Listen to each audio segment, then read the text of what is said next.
Good afternoon.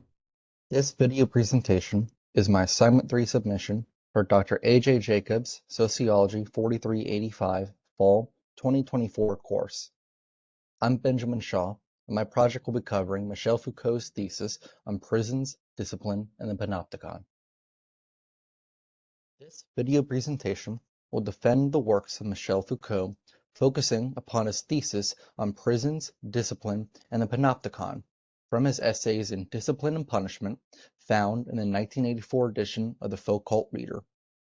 Following this introduction, Section 2 of this video will provide an overview of Michel Foucault's perspectives on the history of the penal system, how discipline and control are exerted on a societal level, and how this applies to the philosophical concept of the Panopticon. Next, in Section 3, the video will offer a defense of the strengths of Foucault's thesis. Finally, the video concludes with Section 4, which summarizes what has been covered in the video presentation, how it was organized, and the main points and findings discussed therein. The reference cited for this assignment are at the end of this video.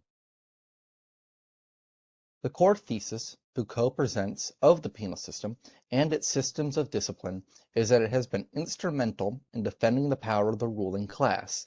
Foucault first presents his idea by providing a background on the history of the modern prison system, which began in France in the mid-1600s. The Hospital General was established in Paris in 1656 by order of King Louis XVIII as a charitable institution designed to house and feed those who presented themselves or were brought there by the civil government. These institutions were run by directors who were appointed to lifetime positions and were granted, quote, all power of authority, of direction, of administration, of commerce, of police, of jurisdiction, of correction and punishment over all the poor of Paris, both within and without the Hospital General. The purpose of these institutions sought to solve a mounting problem regarding the unemployed and invalid living in the streets of Paris and throughout Europe. Foucault says of the institution, its purpose being to enact confinement and enforce labor upon the invalid and poor to bring an end to idleness and mendicancy as a source of disorders.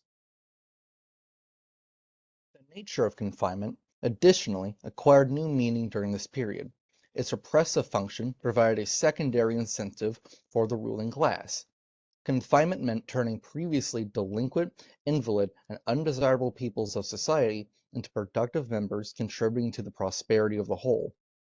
In times of economic prosperity, the ruling class had cheap manpower, which contributed to that nation's prosperity. And in times of economic hardship, defined by uprising and social agitation, the governing body could reabsorb these disruptive masses and make them productive again.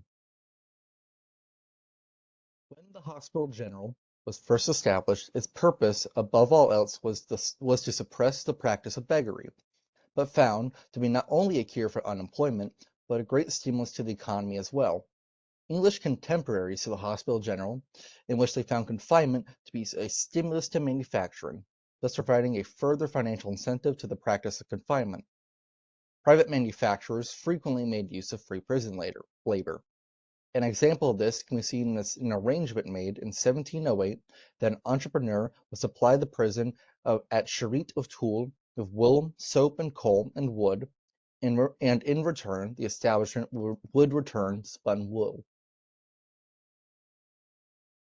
One concept Foucault repeatedly touches on is the role of mortal sin and ideas around morality at the time that permitted institutions to practice corporal punishment and confinement. A mortal sin being any act which goes against God's law and is among the worst sins you could commit and is a sin worthy of damnation. According to Foucault, motivation behind imprisonment wasn't solely financial, but also a desire to isolate and contain societal immorality. With this established notion, it gave the church and prison administrators and the state sole discretion over handing out correctional punishment. The Hospital General thus had an ethical status to have, quote, the power of authority, of direction, of administration, of commerce, of police, of jurisdiction, of correction and punishment, and to accomplish this task through stakes, irons, prisons, and dungeons. Means of control exerted. In the following slides, we will explore how power exerts control and influence over the masses. These methods include 1. Hierarchical observation, 2. The normalization of judgment, and 3. Examinations.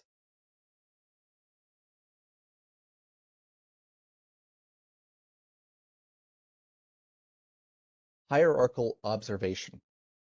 Foucault identifies a military camp as the ideal example of hierarchical observation in practice. Foucault states that the layout of a military camp is done so in a very deliberate manner, saying, quote, "In the perfect camp, all power would be exercised solely through exact observation. Each gaze would form a part of the overall functioning of power. A military camp requires a strong central power that must be able to quietly exert its influence over armed men. In order to exert this subtle power, Foucault argues that camps are arranged in such a way to facilitate observation of one another. He states that the geometry of paths and the number and distribution of tents, the orientation of their entrances, and their distance from someone of the next highest order and rank from them was done so deliberately as to ensure constant observation. Foucault goes on to argue that this variety of community development will later be seen in urban development, such as housing estates of the working class, hospitals, asylums, prisons, and schools. Hierarchical observation continued. Foucault argues architecture has taken a deliberate turn towards facilitated observation, where power has an unobstructed view into the lives of others. He goes on to say that the way our institutions are designed is done in a very deliberate manner, in a way that facilitates observation utilizing architectural geometry. One such method that Foucault will cite repeatedly is the military camp of the École Militaire. Its rooms were lined along the hallways like prison cells. At regular intervals, an officer's quarters were situated.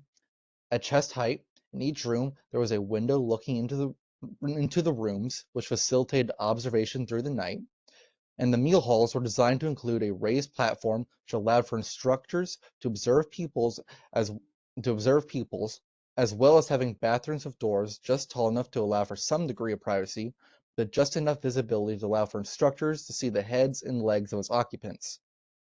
Foucault argues that by creating a system of constant observation, powers become absolutely indiscreet and always alert. Normalizing judgment.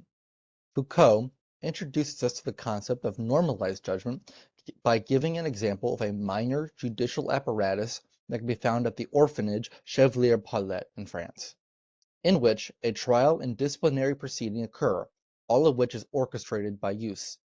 The accused are allowed to give testimony, witnesses are called, and verdicts are reached the same as any court. It is this sort of showy public displays of the judicial system that Foucault introduces us to the functions of punishment.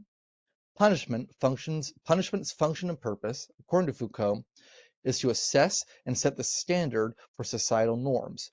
By penalizing the slightest departure from the norm, the average is enforced. In the case of the orphanage, this was done via light physical punishments, minor deprivations, and petty humiliations. In the instance of the schools or the workhouse, infractions such as a lack of zeal, distraction, or tardiness would be met with punishment, the purpose being the creation of an environment where punishment was universal. One would find that anyone outside of the conforming was subject to punishment. An example of this Foucault gives is the standards of the Prussian army. If a Prussian soldier had not correctly learned to handle a rifle, they would be treated with, quote, the greatest severity. Normalizing judgment continued. Foucault demonstrates how punishment in the penal system functions to correct improper behavior, but more specifically, punishment functions in order to set an average, or a standard that is expected of all people. Punishment allows for behavior to be quantitative and hierarchical, so that individual value can be assessed through their abilities, as well as their level of nature. Punishment creates a constraint of conformity and clearly is able to identify outliers, such as the abnormals or the shameful class found at the École Militaire. Foucault summarized the effect punishment and supervision creates as a phenomenon of normalization. The examination. The examination combines both of the previously mentioned aspects of the observational hierarchy and the normalization of judgment. Much like observation and judgment, it can be found in any major institution and is a highly ritualized process by which power differentiates, judges, and punishes subjects. Among the most familiar adopters of the examination being the school system. According to Foucault, examinations were commonplace in the Christian schools, and each week had a different examination.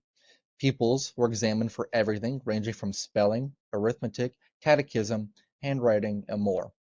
From these examinations, promising pupils were identified and submitted for further examination by the inspector. The examination enabled the teacher to transmit their knowledge and validate the knowledge of thus the pupil, thus turning the act of teaching in its own way a science. To quote Foucault, the examination introduced a whole mechanism that linked to a certain type of the formation of knowledge, a certain form of the exercise of power. The examination continued. Principally, the examination is a ceremony designed to objectify and quantify subjects. To demonstrate this, Foucault cites Louis XVI military review. In 1666, King Louis XVI of France conducted a military review of his army of 18,000 men. To commemorate this event, an ostentatious medal was cast. It depicts the king, right foot forward, orchestrating the exercise of a stick, and to his left, ranks of soldiers showing their full face and aligned in depth. They are holding the rifles perfectly vertical to their torsos, with their right legs forward and their left foot turned outwards. On the ground beneath them, lines intersect in complex geometric shapes, depicting the paths of the exercises. Foucault uses this medal as an example of the limited visibility of the monarch, the seat of power, but the unavoidable visibility of the subjects. The examination continued. The examination and the process of scrutinizing individuals creates a great deal of documentation and paperwork. In the army, it was things such as deaths, desertions, service requirements, and accommodations. In order to account for the large degree of documentation required within institutions, codes were developed to categorize individual features established by examinations. These included grades, symptoms, conduct, etc.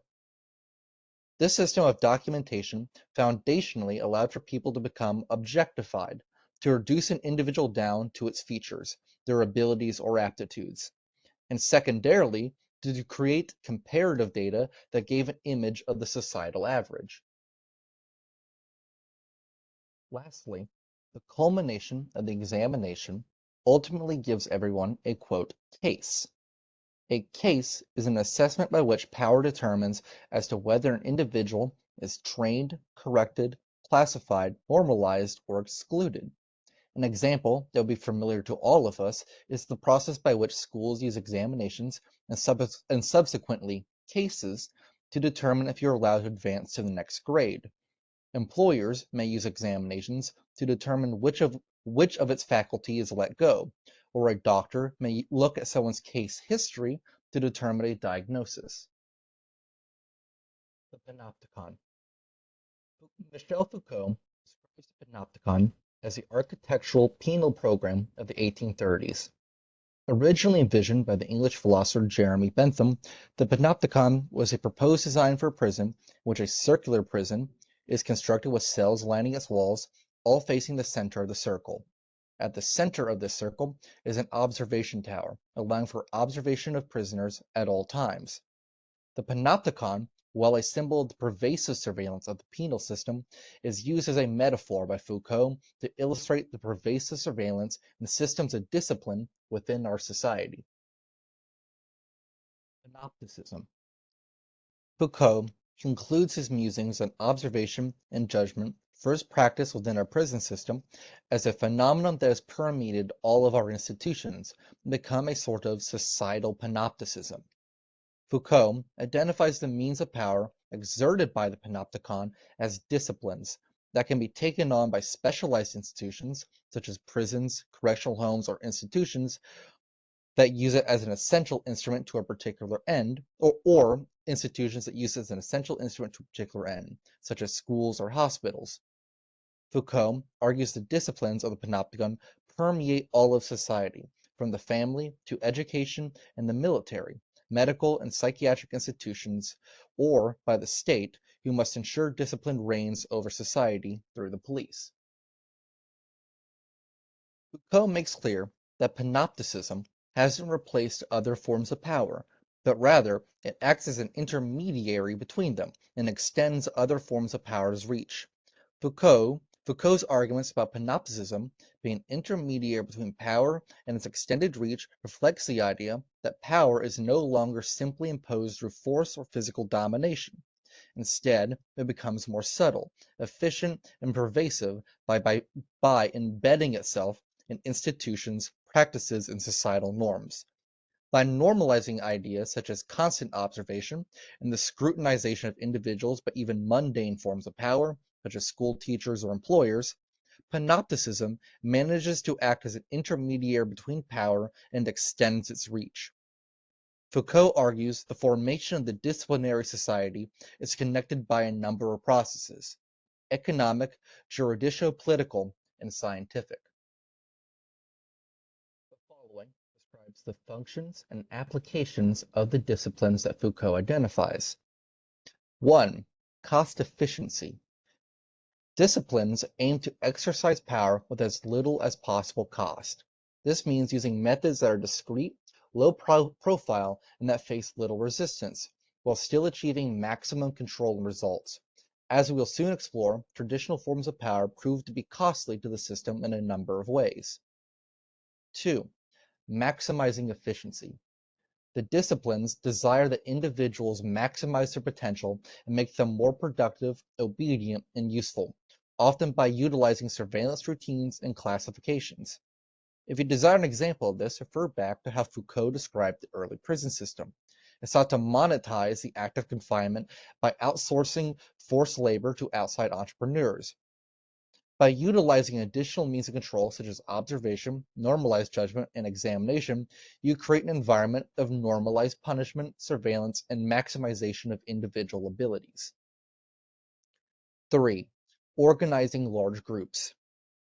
The mid-18th century saw a large population boost and the emergence of complex institutions. These included large armies, schools, and factories. Disciplines became necessary to manage large numbers of people properly, and traditional forms of power were too inefficient, such as monarchy or feudal power, and demanded too much of the populace in the form of levied taxes and bureaucratic corruption, which fueled societal discontent. New methods of discipline were thus needed to be developed. More subtle forms of power, such as observation, judgment, and examination, replaced old systems of violence. Violence and control. The old systems of monarchy and feudal power created discontent and oftentimes revolution amongst its populace. Thus, in order to maintain power, the use of violence was often needed to seize control. This was usually quite costly on the system of power, as violence often required reinforcement, such as putting down rebellions or orchestrating public executions, which promoted the need of new disciplines, which promoted production and profit. It is from this that we can see the emergence of the modern prison system, which Foucault outlined at the beginning of this presentation. Systems of confinement, surveillance, and judgment replace more explicit means of control, such as public execution and violence. 5. Internal power. The disciplines additionally solved another issue. It resolved issues of societal chaos. By providing each and every individual in society with roles and hierarchies, they are more easily observed and examined. In order to maximize the potential of this population,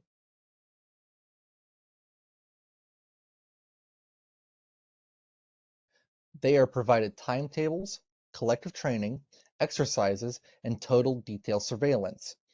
Unlike traditional forms of discipline, which favored violence, The new disciplines focus on managing small actions, such as behaviors and daily movements, that make people easier to manage, predictable, and most importantly, productive. Lastly, we have number 6, legal and social systems. Something we will be discussing in greater detail in the coming slides is the relationship between laws and discipline. Although modern legal systems claim to be egalitarian, the everyday techniques of discipline, like surveillance, often undermine this equality. These disciplinary systems are a form of control that work in the background, strengthening power inequalities without being openly visible in laws or policies. Panopticism, legal and social systems continued. Foucault distinguishes between two types of power in society. The first is juridico-political power, which is the formal, legal, and political power that is found in laws, constitutional rights, and parliamentary systems, which can be found in representative government.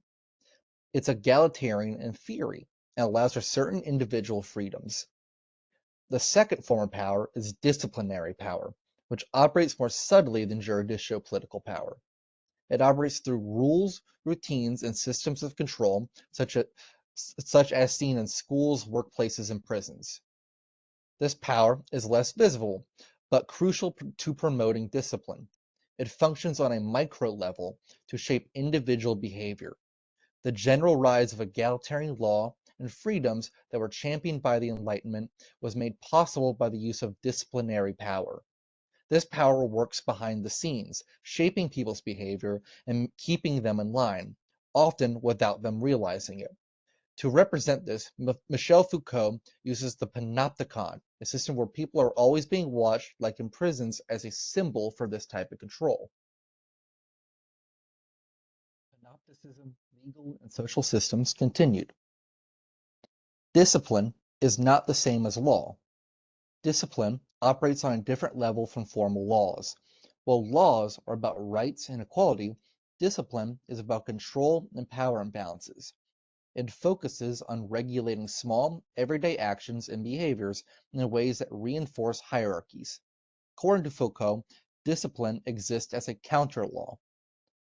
Disciplinary power also creates asymmetries. In contrast to legal contracts, which are based in mutual agreement, equality between parties, discipline creates a power dynamic where one party has authority over the other. It creates a system of domination where one group controls another. This makes discipline a counter law, or a subversion of written legal law operating in the background to maintain social hierarchies. Panopticism, legal and social systems continued. It is important to remember that formal law, with its universal norms, treats everyone equally, but discipline works by classifying, ranking, and differentiating people. It is not concerned with equality. It is concerned with creating power differences, making some people better or worse than others. However, discipline doesn't always function within that realm. While discipline operates within the framework of law, it suspends or undermines the egalitarianism of the law. For example, a workplace might legally recognize a worker's rights, but the discipline of the workplace, the monitoring, the control of time and behavior, can subvert those rights in practice. Lastly, we are going to discuss why panopticism is important within the role of surveillance. The idea of panopticism is key here.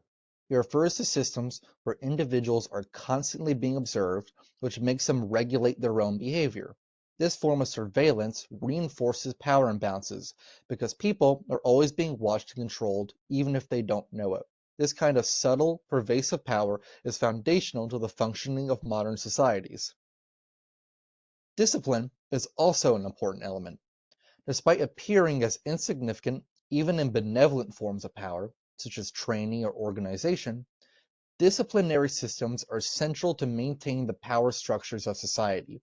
They are not just about teaching or organizing people, but about balancing and destabilizing power relations in ways that ensure the dominance of certain groups. Finally, Foucault emphasizes that discipline is everywhere. Even though formal legal systems might suggest equality and fairness, the small disciplinary techniques like surveillance, routines, and rules are what really keep power asymmetries in place. These mechanisms are so ingrained in society that they are seen as essential, even though they are essentially forms of control that undermine equality. Finally, we get to our defense of Foucault's theories, in which I want to focus on the examples Foucault gives of the prison system and how it relates to the larger concept of societal panopticism and discipline. The crux of Foucault's arguments centers around the idea that the corrective technology of the prison system evolved into a system of universal punishment that is applied selectively to certain individuals consistently. Power seeks to use systems of correction and societal discipline to its own ends in order to maintain and exploit power dynamics. Foucault argues strongly that the original purpose of the penal system was to utilize confinement as a tool of economic and social control. Foucault states, quote, "The classical age used confinement in an equivocal manner, making it play a double role to reabsorb unemployment, or at the very least eliminate its most visible social effects, and to control costs when they seemed likely to become too high." Furthermore, Foucault argues that while confinement sought to create more cost-effective forms of social discipline, confinement additionally served the role of segregating moral sin from the rest of society and took on the responsibility of correcting it. Foucault says, between labor and idleness in the classical world ran a line of demarcation that replaced the exclusion of leprosy. By labeling undesirables within society as guilty of mortal sin, gave the powerful the ability to not only exploit this class of people, but to correct them in order to make them functioning members of society once more. This practice, Foucault argues, leads to societal panopticism, where the same systems of discipline found in prisons are thrust into the hands of macro and micro functions of power.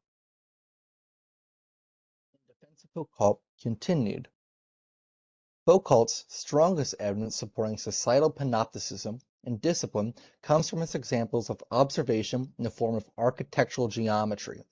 The first example of this Foucault gives is of the military camp, its layout best facilitating observation of one soldier to another. This variety of architectural geometry will be later adopted by other institutions, such as hospitals and schools. In the case of schools, Foucault gives a very poignant example in the form of the École Militaire, in which dormitories, dining halls, and bathrooms were all designed to allow for an unobstructed view of pupils. This same variety of architectural geometry has translated into the surveillance age today, with the increased frequency of cameras, cell phones, and facial recognition technology. Foucault's argument regarding how the disciplines condition us also cannot be ignored. He cites examinations and normalization of judgment as a function of this. He uses school children as an example of this. School children face scrupulous amounts of examination daily, and when they fail to meet the standard or the average, they are punished for doing so. To illustrate this, he specifically cites the quote, light physical punishments to minor deprivations and petty humiliations experienced by children at the Chevalier Paulette. This demonstrates conditioning to behaviors that are desirable to the powerful. Defense of Foucault continued. A major defense of Foucault's theory can be found in his belief in the evidence cited in support of power being productive rather than solely repressive. Foucault contends that power produces knowledge and creates social norms. This can be seen in the exchange of knowledge between an instructor and a pupil, in which power holds the luxury of knowledge and exchanges it for sufficient compliance. This additionally demonstrates a variety of micropower and further emphasizes that discipline is not just wielded through complex institutions, but is everywhere. Furthermore, Foucault contends that the act of discipline is often self-enforced through the understanding of observation, i.e. the influence of the Panopticon. Foucault states, quote, it is the fact always to be seen that maintains the disciplined individual in his subjection. The defense of Foucault continued. Above all, Foucault argues power preserves itself through the enforcement of discipline and punishment, and furthermore, power seeks to benefit from individuals in society. He cites the origins of the hospital general, his initial admission to end the practice of beggary. In doing so, began the practice of confinement as opposed to traditional acts of violence, and created a profit incentive in doing so. Through coercion via confinement, prisoners churned out a product, and a profit for the ruling class by providing their forced labor. Foucault further argues imprisonment became a useful tool in crushing rebellion as well. In times of economic hardship, defined by uprisings and social agitation, the governing body could reabsorb these disruptive masses and make them productive again. Profit-motivated and cost-effective strategies of managing large populations became the status quo, and confinement offered that solution. According to Foucault, traditional power was, quote, but above all by the costly nature of the power that was exercised in them. It was costly in several senses, because directly it cost a great deal to the treasury, because the systems of corrupt offices and farmed out taxes weighed indirectly but very heavily on the population, because the resistance encountered forced it into a cycle of perpetual reinforcement. In conclusion, Foucault argued that power preserves itself through systems of discipline, punishment, and confinement, as well as panoptic influences such as perpetual observation, the normalization of judgment, and constant examination. Surveillance is everywhere in society, and it serves the purpose of moderating and influencing our behavior. The Panopticon and the subconscious understanding of our observation has created an environment where power doesn't need to regulate our behavior. Rather, we self-regulate to meet power standards. This video presentation defended the work of Michel Foucault, focusing upon his theoretical perspectives on discipline, panopticism, and the penal system from his essays and disciplines from his